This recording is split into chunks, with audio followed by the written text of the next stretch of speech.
Nova revelação leva a nova onda de punição. Explodiu. Barroso passa mal. Revelação de Bárbara Te Atualizei aponta nova onda de punição. Gente, deixa eu explicar pra vocês o que rolou nas últimas horas. Enquanto o Maduro tava dizendo que se o Trump o tirasse do poder, a América Latina inteira se levantaria contra ele. Grande la causa que defendemos. Así que el cambio de régimen, además de ilegal, es inmoral.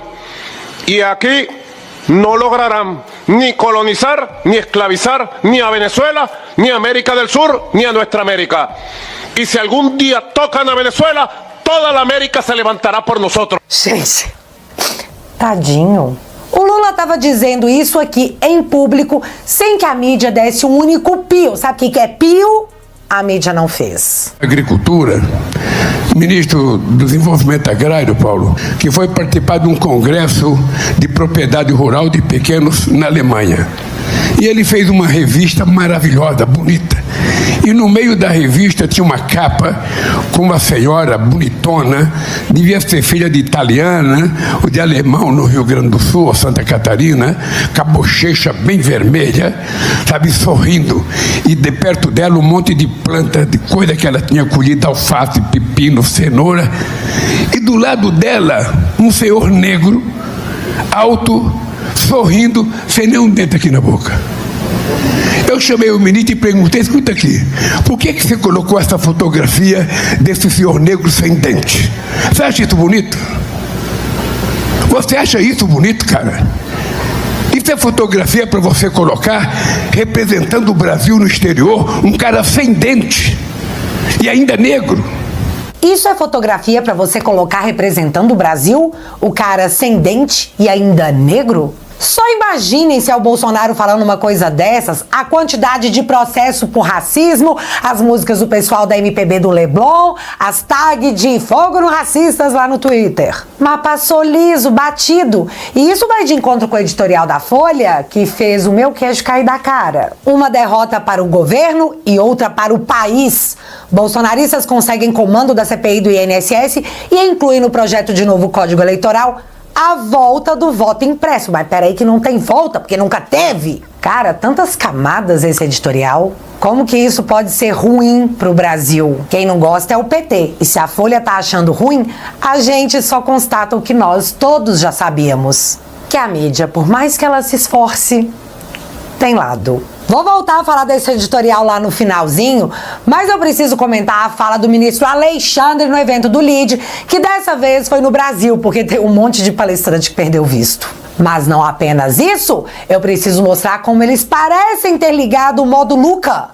Tô nem aí, e seguem fazendo as coisas como se estivéssemos no Império Romano. É sério, alguns acreditam realmente que são imperadores. Vou falar também da defesa do Bolsonaro, que enfim, deu uma paulada. Dentre outras coisinhas que a gente vai lembrando e vai falando. Portanto, se você perdeu os últimos acontecimentos, separa a pipoca, fica confortável. Deixa eu começar com a prova de que o Estado de Direito se tornou uma força de expressão em Brazuela. STF forma a maioria para tornar réu homem que chamou Moraes de satanista. Ponto crítico número 1. Por que uma pessoa comum está sendo julgada no STF porque chamou um ministro, no caso o Alexandre, de satanista? Qual fora essa pessoa possui? Nenhum. Ela deveria estar sendo julgada por crime contra a honra numa instância comum. Mas não, ela tá no STF. Só que fica pior. Ponto crítico número 2. Você sabe quem é o relator do caso da denúncia por atacar a honra do ministro Alexandre? Então, o próprio Alexandre. Surpresa. O cara se sentiu ofendido e tá relatando a denúncia e votando a favor de tornar réu o cara que o chamou de satanista. No plenário do STF? Não! Na primeira turma, junto com Dino, Zanin, Carmen Lúcia e o Fux. Mas o caso está sendo julgado lá porque o ministro diz, presta atenção, abre aspas, todas as investigações, portanto, referem-se aos mesmos atos criminosos resultantes da invasão e depredação dos prédios do Congresso Nacional, Palácio do Planalto e Supremo Tribunal Federal ocorridos no 8 de janeiro, sendo evidente, e olha, ele disse evidente, a existência de conexão entre as condutas atribuídas ao réu e aquelas investigadas no âmbito mais abrangente dos referidos procedimentos envolvendo investigados com foro nessa Suprema Corte. Fecha aspas. Você não entendeu? Eu vou explicar. O relator e também alvo da ofensa, Alexandre, diz que o ataque a ele está de forma evidente ligado ao 8 de janeiro, porque foram ataques assim que resultaram no 8 de janeiro. E como tem uma investigação sobre o 8 de janeiro com pessoas que possuem foro privilegiado, logo, o moço que chamou Alexandre de satanista foi atraído ao Supremo pelo foro dessas outras pessoas. Cara, isso que eu chamo de uma ginástica 8D. Nu! E tá tudo bem, garantistas?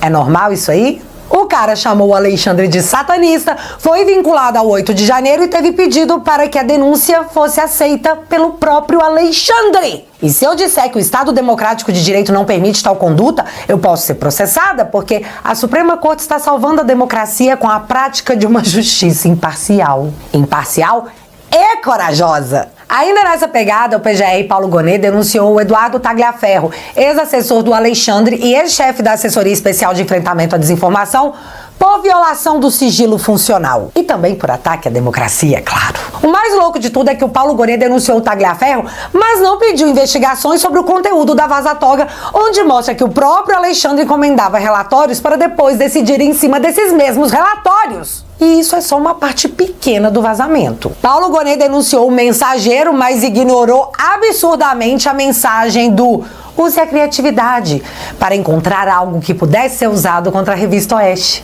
que é uma revista da oposição. Como Paulo Gonet finge não ter ouvido o áudio do Ayrton Vieira, juiz auxiliar do Alexandre, dizendo que quando o Alexandre cisma é uma tragédia, só faz aí o que ele tá mandando.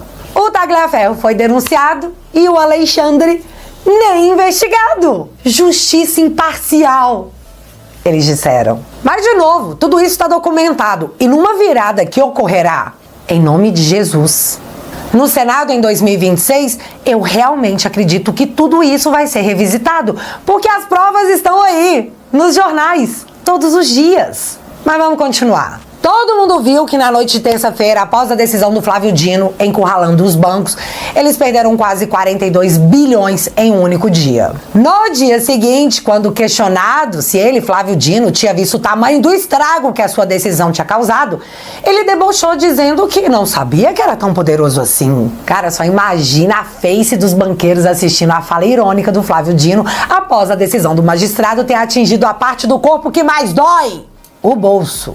Aí tivemos um momento tipo o filme da Fuga das Galinhas, onde os bancos começaram a correr pra dizer que não, pera, nós vamos cumprir a Magnitsky sim. Mas ao mesmo tempo eles tinham que explicar como lidariam com as penalidades impostas pela Suprema Corte. Aí apareceu a solução de milhões. Bancos estudam cancelar unilateralmente as contas de alvos da Magnitsky para driblar a STF. E seria tipo assim, eu não posso peitar os Estados Unidos, porque se eu parar de fazer câmbio eu quebro, mas também não posso bloquear os sancionados, senão o STF vai...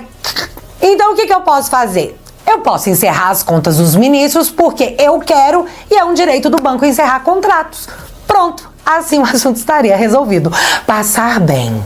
Uou! Imagina a cara dos magnânimos vendo essa opção na mesa. Expulsos porque se tornaram tóxicos aos bancos e os bancos preferem evitar a fadiga, porque foi assim que eu entendi esse rolê todo. A título de informação, o Banco Central é um banco estatal, ou seja, sob a asa do Poder Executivo. Ok? E tem aquele discurso de independência dos três poderes, certo? Então o que é que eu vou fazer com essa matéria? Presidente do Banco do Brasil irrita a STF por postura sobre sanções dos Estados Unidos e procura ministros para poder conter os danos. Olha só o que diz a matéria. Abre aspas. As críticas contra Taciana, a presidente do Banco do Brasil, têm sido repassadas por ministros do Supremo a integrantes do governo e do mercado financeiro. O ministro do STF criticou a atuação da presidente do Banco do Brasil, comparando-a a uma enfermeira que não viu o sangue da crise provocada pelo ataque aos bancos. Fecha aspas. Aí, diante disso, dos ministros estarem queimando a presidente do Banco do Brasil, tanto entre integrantes do governo quanto a integrantes do mercado financeiro, a Taciana passou a se movimentar num esforço para baixar a fervura e entrou em contato com os integrantes do Supremo para esclarecer a situação.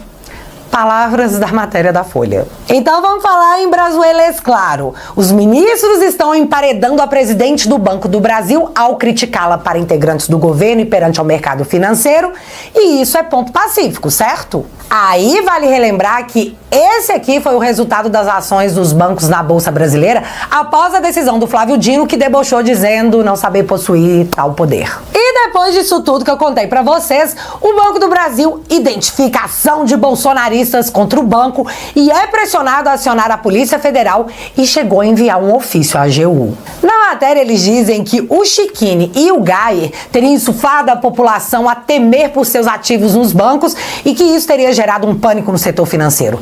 Ou seja, a culpa não é do Dino, é do Geyer e do Chiquini, que disseram para as pessoas que se o Banco do Brasil não cumprisse as determinações da Magnitsky, o banco provavelmente sofreria sanções secundárias. Crime financeiro foi o que acusou o Banco do Brasil. O Dino, com sua decisão, não teve esse poder.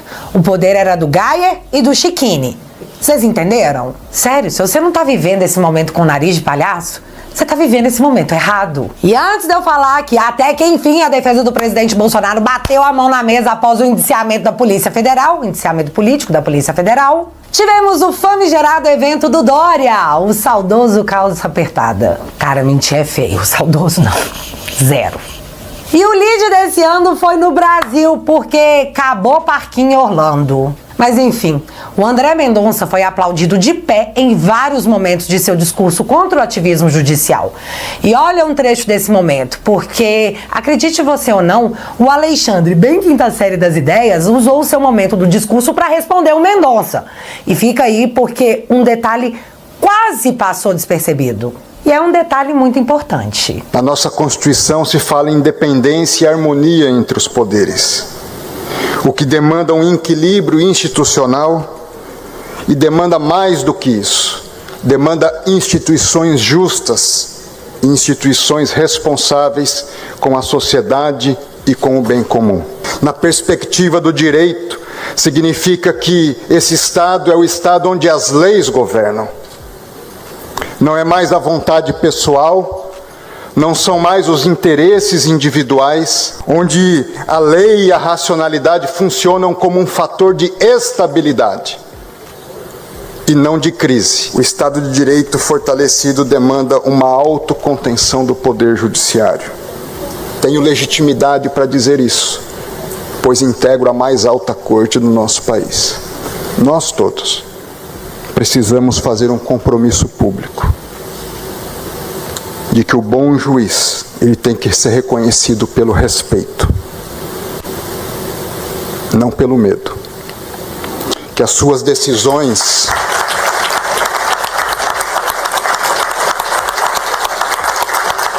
O respeito não deve vir pelo medo, senão, meu amigo, não é justiça, é autoritarismo. Que discurso do terrivelmente cristão, hein? Eu recomendo a todos que assistam à íntegra. A frase que vem na cabeça é que ainda existem juízes em Berlim. Só assistam. Mas aí chegou a vez do Alexandre, que diferente da postura tranquila de Mendonça, que sabia que frio não passaria porque estava coberto de razão, o tom do Alexandre foi outro. Veja por você mesmo e presta atenção no que ele diz. Só um poder judiciário independente é respeitado. O respeito se dá pela independência. Um judiciário vassalo, covarde, um judiciário que quer fazer acordos para que o país momentaneamente deixe de estar conturbado, não é um judiciário independente. E o judiciário no Brasil é um judiciário independente. O judiciário que não é independente não tem o direito de ser chamado judiciário. Eu posso garantir aos senhores e às senhoras que no Brasil o judiciário é independente e é corajoso. Os ataques podem continuar a ser realizados de dentro ou de fora. Pouco importa. Então, eu tenho opiniões sobre essa fala. Quantas vezes foi dito que o judiciário é independente em apenas 1 minuto? E quantas vezes você tem que ficar repetindo isso até que alguém seja convencido? Porque eu fiquei curiosa. Outro ponto foi ele dizer que um judiciário vassalo, covarde, que quer fazer acordo porque o país está num momento conturbado, me deixou mais curiosa ainda. Então, Alexandre, qual que é o juiz que tá querendo fazer acordo, hein? A gente só pode especular, né? Porque semana passada nós descobrimos que o Barroso possuía um apartamento avaliado em 22 milhões de reais, além da família dele possuir uma empresa nos Estados Unidos. Aí, quarta-feira agora, o Barroso aparece dizendo que não, gente, anistia antes do julgamento não dá pra fazer. Mas depois da condenação, aí é questão política, vê lá com o Congresso. Se eles decidirem, é isso aí, tá? Só um adendo. Fala que não dá pra fazer anistia sem julgamento pro Franklin Martins, que participou do sequestro de um embaixador e foi anistiado sem nunca ter sido julgado, seu Barroso. Eu acho que ele discorda da sua afirmação. Mas o Alexandre diz também que o judiciário brasileiro é corajoso e que os ataques podem continuar de dentro ou de fora, que pouco importa. Mas ele, que já tá sancionado falar isso, é fácil, porque pra ele pouco importa mesmo. Nada vai mudar a situação dele. Mas os outros ainda não chegaram nesse nível. E nós não sabemos se eles estão dispostos a chegar. E aí, você lembra que eu disse que tinha um detalhe importante? Então, quando o Dino decidiu sobre a questão das mineradoras e essa decisão foi interpretada por todo mundo como uma tentativa de barrar a Magnitsky no Brasil, eu mostrei pra vocês que o advogado da causa era o Valfrido Vardi. Vocês lembram? A situação de Mariana e Brumadinho, com o Valfrido Vardi como advogado, foi usada, de novo, segundo o entendimento de toda a imprensa, para blindar os ministros das sanções presentes e futuras dos Estados Unidos. Aí corta pro evento do João Dória Calça Apertada, que conta com vários patrocinadores. E quando os palestrantes vão falar, aparece a marca da empresa que patrocinou aquele momento do palestrante. E adivinha quem patrocinou a palestra do Alexandre? Haha, pois é, o escritório do Valfrido Vardi. Como eu disse, só um mega detalhe absolutamente interessante. Um outro detalhe é que o Moraes foi aplaudido por 9 segundos após a sua fala. O Mendonça foi aplaudido por 26 segundos e todos estavam de pé. E só para encerrar esse tema, se é que isso é possível, foi anunciado que assim que terminar a varredura sobre os bancos que estariam ou não cumprindo a lei Magnitsky, a próxima investida dos Estados Unidos será em cima de companhias aéreas, hotéis e a Apple, para saber se elas estão ou não cumprindo as decisões da lei americana. E aí é esperar para ver os desdobramentos, né? Agora, falando da nova denúncia política da Polícia Federal em cima do Eduardo e do presidente Bolsonaro. Delegado que indiciou Bolsonaro e Eduardo trabalhou para o PT. Então, o Toffoli também como advogado do PT, o Zanin também como advogado do próprio Lula e o Flávio Dino também, como ministro da Justiça, é amigo de longa data do próprio Lula. Aliás, o Flávio Dino disse que o Bolsonaro era mais fácil se alinhar a Satanás. Mas só o Ramagem não pôde assumir por ordem do Alexandre. O respeito se dá pela independência. Mas tá, voltando à denúncia. O Alexandre tinha dado até a noite de sexta-feira para a defesa do presidente se manifestar. E ela se manifestou através de uma petição. E como eu sei que ninguém lê petição, eu vou fazer a leitura aqui da inicial pra galera, porque foi uma paulada e não só merece, como precisa ser repercutida. Presta atenção porque é bem didática e, enfim, chama as coisas pelo que elas são. Abre aspas. As mais indisfarçadas manifestações do lawfare. O relatório da Polícia Federal causa espanto. Encaixa-se como uma peça política com o objetivo de desmoralizar um ex-presidente da República que, quer queiram as autoridades policiais ou não, ainda é um líder político, expondo sua vida privada e acusando de fatos tão graves quanto descabidos. Parece incrível, mas boa parte do relatório dedica-se a um disse-me-disse sem qualquer relevância para a investigação. Transcreve e replica diálogos que não têm a menor relação com os fatos em apuração. Afinal, não parece ter relevância para a investigação o fato do presidente pretender apoiar o governador Tarcísio ou um de seus filhos como candidato à presidência da República. O objetivo do inquérito é proteger o Estado democrático, mas diversas leis são lançadas ao lixo. lixo. Conversas privadas, movimentações financeiras, pagamentos feitos a profissionais. Tudo foi cuidadosamente transmitido à imprensa como se dados bancários não fossem protegidos por lei. O pior é que uma transferência de dinheiro para sua esposa, de valores com origem lícita, foi anunciada com uma base em fontes, com indício de lavagem de dinheiro. É necessário presumir que os investigadores sabem o que é crime de lavagem que determina a origem ilícita e não se consubstancia com depósitos via Pix para familiares. Então, o objetivo é o massacre, a desmoralização, ou seja, é lawfare em curso. De acordo com Collins English Dicionário, o termo lawfare significa o uso estratégico de procedimentos legais para intimidar ou atrapalhar um oponente. E é isso que se verifica nesse relatório. Mas o objetivo, convenhamos, foi alcançado. Manchetes no Brasil e no exterior anunciando que o ex-presidente planejou uma fuga. Nada mais falso, nada mais impactante, sobretudo há pouco mais de 10 dias do julgamento. Fecha aspas. E é sobre isso que se trata. Uma denúncia de caráter político, cheia de vazamentos de conversas privadas, acusações infundadas, mas que geram matérias negativas às vésperas do início do julgamento, às vésperas das manifestações do 7 de setembro. Os caras levantaram lavagem de dinheiro, de um dinheiro que tem origem e é declarado. Pra quê?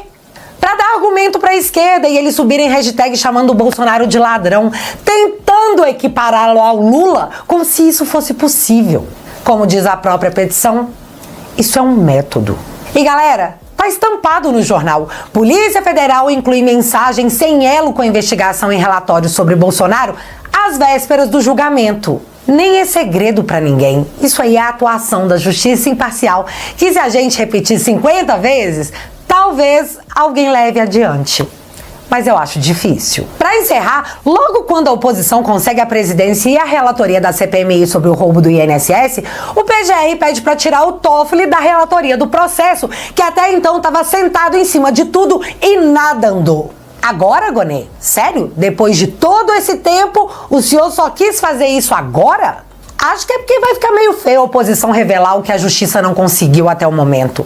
Mas eu só acho. E baseado nisso aqui. Base do Lula ameaça fuga da CPI do INSS e alerta Planalto sobre risco de quebras de sigilo. Essa CPMI é tão importante que as sessões serão às segundas e quintas, justamente para não correr o risco de serem interrompidas pela ordem do dia e para não desviar o foco da imprensa, sabe? Os caras fazer de conta que não viu o que aconteceu. Então vai ter só isso na política. E se a ala governista tá correndo, é porque eles já sabem o que será revelado. E a gente também vai saber, muito em breve. Agora, sobre o voto auditável ter passado na CCJ, como pode ser uma perda para o Brasil, Folha de São Paulo? Será que a galera compreende que se o voto auditável existisse desde 2014, quando foi aprovado pelo Congresso com quase unanimidade, nada disso estaria acontecendo? Como que um reforço para restaurar a credibilidade e a transparência de um processo tão importante pode ser algo ruim? É sério? Não dá pra entender. Mas que bom que aconteceu e agora vai ao plenário. E vocês sabem que ano que vem é ano eleitoral. Cobre os seus senadores, porque ministros do STF não têm voto, então eles não temem o povo. Mas os políticos no ano que vem estarão pedindo o seu voto de confiança. Portanto, acima deles na cobrança. Né, galera? E por hoje, foi isso tudo. Gostou do vídeo? Deixe sua opinião aqui nos comentários. Te peço que se inscreva no canal, deixe seu like, ative o sino de notificações para não perder nada. Fiquem todos com Deus e um abraço.